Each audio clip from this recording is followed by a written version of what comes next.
Next speaker, and it's pretty exciting for me to introduce him. When things are down and trouble seems to be all around, running from the challenge is the easiest and quickest route. I don't think that any boss or manager ever asks an employee to give their life for their company. Faced with the hardest challenge ever witnessed by people around the world today, Lieutenant Joe Torillo of the New York City Fire Department is going to share his miraculous and ironic story of surviving not one, but both Twin Towers on September 11th, 2001. Ladies and gentlemen, please welcome Joe Torillo.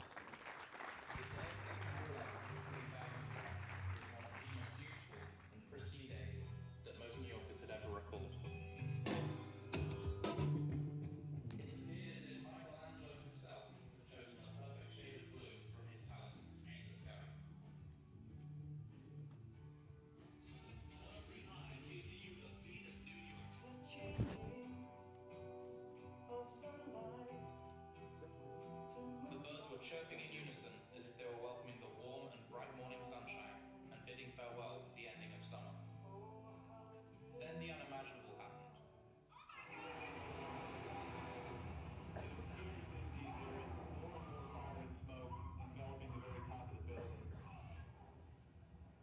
America was attacked by Islamic extremists in 4 attacks of terrorism in New York, Pennsylvania, and Washington, D.C. As people from around the world were glued to their television sets,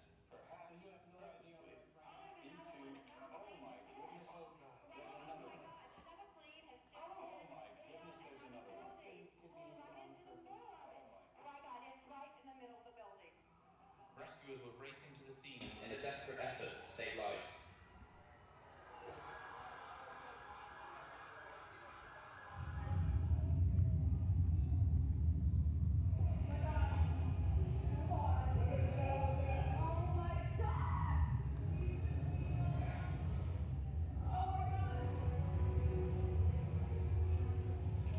By nightfall on that fateful day, 2,573 innocent Americans would lose their lives in the horrific carnage, and another 403 emergency service workers would sacrifice theirs in what is considered the greatest rescue effort ever undertaken. For the few actual survivors, they all have a compelling story to tell. Tales of irony, both happy and sad, still surrounding images and sounds of horror witnessed in every corner of the earth in the days after the attacks. While every story seems to have a legitimate place in history, few can compare to the story of Lieutenant Joe Torillo, a career firefighter with the New York City Fire Department. Joe's story, one that he has been asked to share around the globe, has been considered the most ironic and interesting story of all. Joe survived the collapse of not just one tower, but both. Buried 2 times in 1 hour under the debris of each tower, with massive bodily injury, miraculously he was found and rescued twice. Listen to Joe as he reveals his amazing and heart-wrenching story of survival.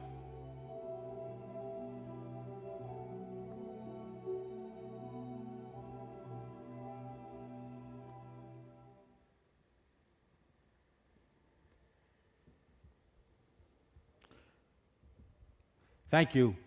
I want to start off by saying how honored I am to be here and to share the stage with so many great speakers. And like all other speakers, we all have a story to share and to relay. And please make it perfectly clear that this is not really the intent of what I do, to go around the country and to invoke tears and things like that, although I know the day of September 11th is the day that all of us will always remember, because it's the day that we come to know that challenged the fortitude of the American people and the integrity of the United States of America. And I know I'd be remiss if I didn't stop to say thank you to everybody who made this day possible. Everybody from Miss Angela Cox from the Midwest Speakers Bureau, she's over there. All the guys from the audiovisual unit, the guys did an unbelievable job, and mostly to the attendees for taking time out to come here and to learn more about the different speakers and what we can and can't provide for you. The day of September 11th was one of the most beautiful days I'll ever remember, as you heard in that opening video. It was a special day in New York City People started off by rushing to the voting polls to cast their ballot for the new mayor of New York City, while others were seeing their children off for their first day of elementary school. A very, very special day. Summer was coming to a close, while other people all around New York City were going to usher in the fall season. They were putting away their barbecues. They were covering their swimming pools. They were stuffing their bird feeders. They were changing their wardrobes from shorts and T-shirts to fur coats and ski hats and winter boots. And at 8:46 a.m. that morning, as people were rushing through the streets in the hustle and bustle of New York City, which is very, very typical every single day, as they were filling up the floors of the office buildings where they worked, the unimaginable happened. At 8:46 a.m., in a split moment, when American Airlines Flight number 11, with 87 people on board, had just departed Boston Logan Airport at 7:59 a.m., headed to Los Angeles, California, when it struck the North Tower between the 93rd and the 99th floor. Nobody really knew exactly what had happened, but the word was already out on the street. 17 minutes later, United Airlines Flight 175, it too had departed Boston Logan Airport 16 minutes after American Airlines Flight 11 and struck the North Tower 17 minutes after American Airlines Flight number 11 at 9:03 a.m. I was the only person underneath that jet. That jet flew right over my head. And by nightfall of September 11, 2001, those twin towers that were once the biggest buildings in the world and also symbols of not only financial strength, but they were also icons of our financial freedom to everybody in the world.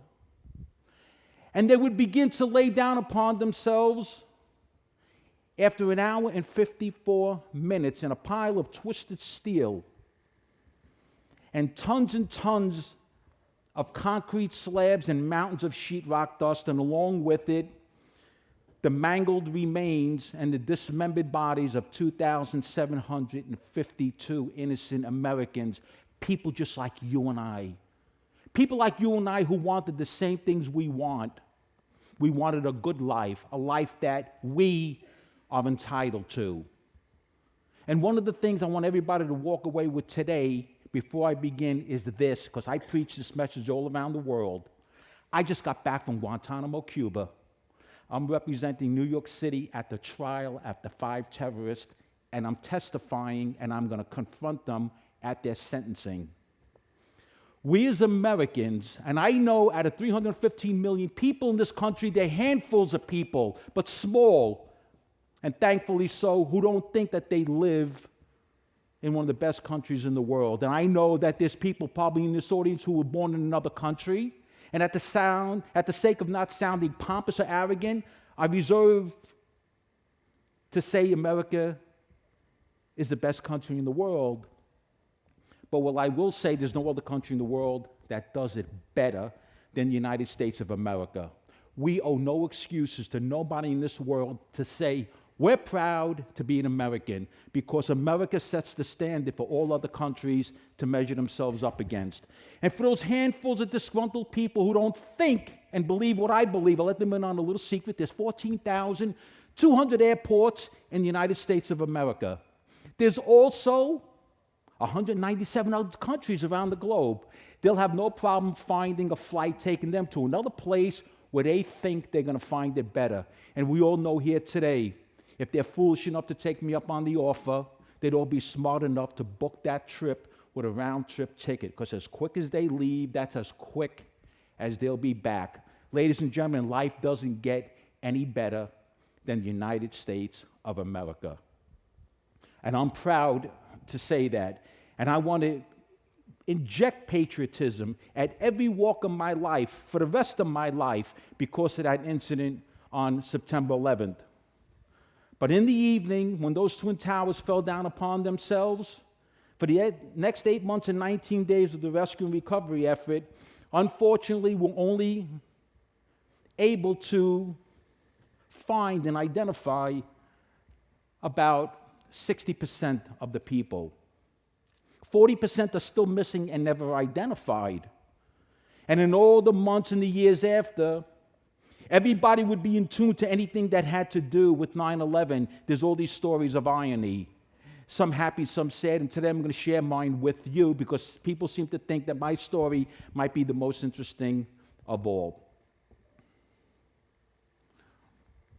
I was actually recovering from a prior injury on 9/11. I had a desk job. I became the director of the fire department's education program. I didn't even know we had a program of education, and I had to be a part of it while I was convalescing. I had no knowledge. I wasn't a teacher. I had no background in education, but I tried to become an integral part because it was going to be a year before I got back to the firehouse. And ironically, 8 months into that new assignment, I was named the director of the program. And as the new director of fire safety education, I wanted to do something better.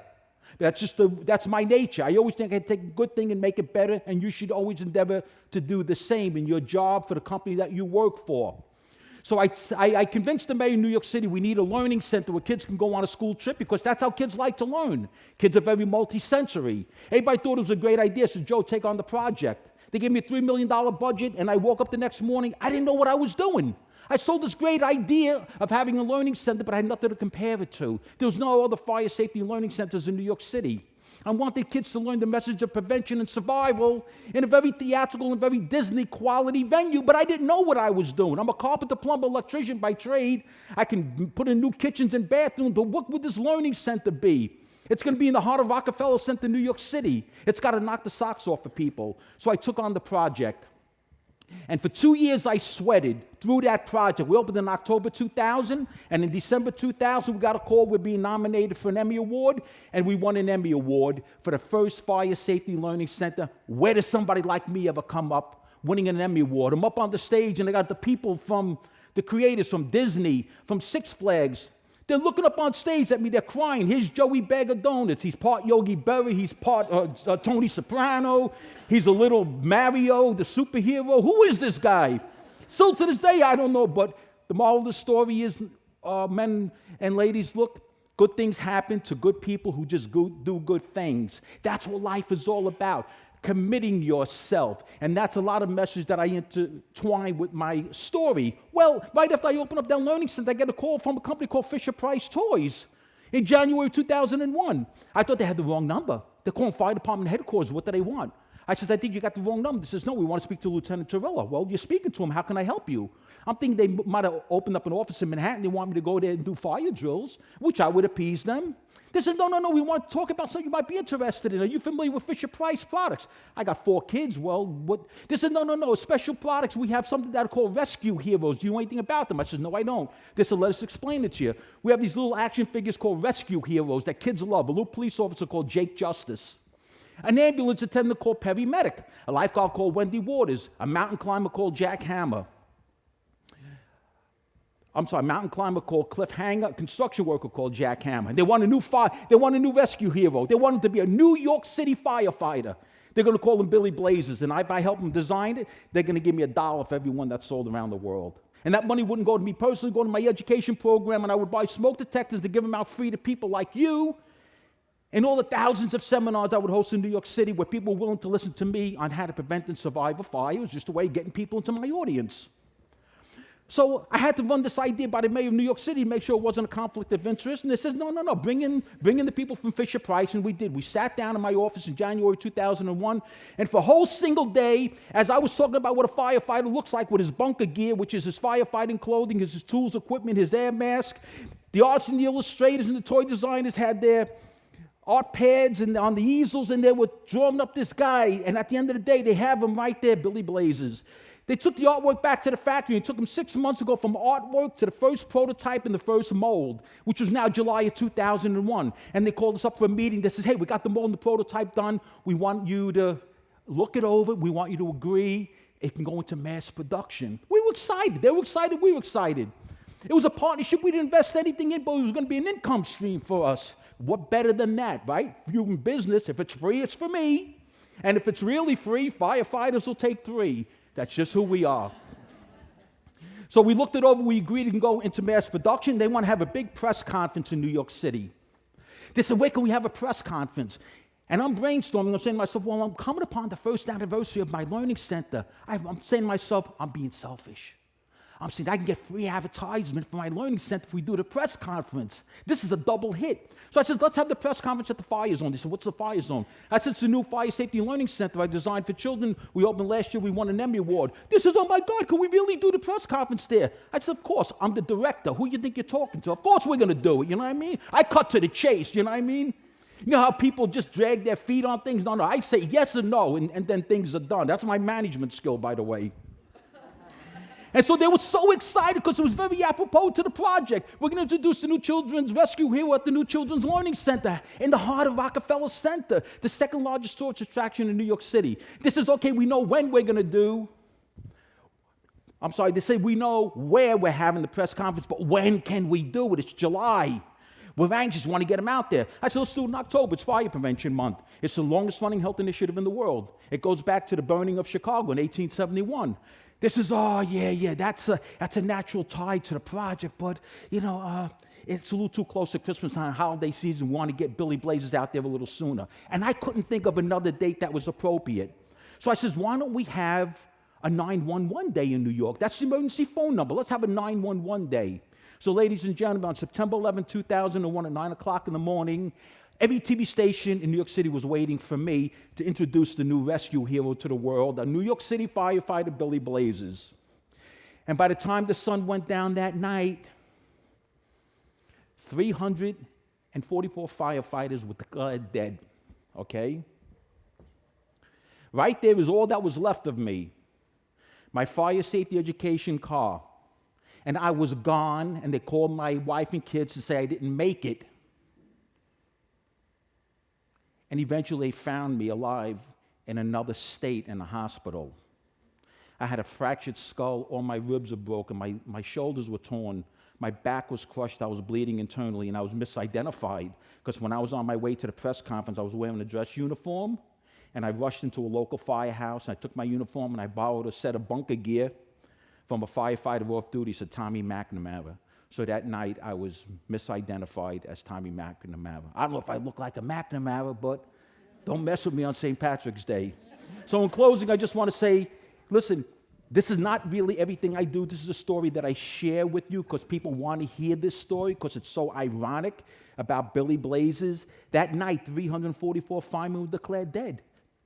One was found alive, and that was me. And Billy Blazers would come to represent the other 343 firefighters who had made the supreme sacrifice of their life. And I'm honored that I get to tell their story, but I'm not a hero. They are the hero. And in my recuperation and my retirement, I decided to use my public speaking skills to raise money for charities. I raised over $1.5 million. I didn't get a penny out of it. It was all for the good of a charity. And if you deal with Angela Cox, you'll see on my website I have a whole multitude of very, very interesting speaking topics.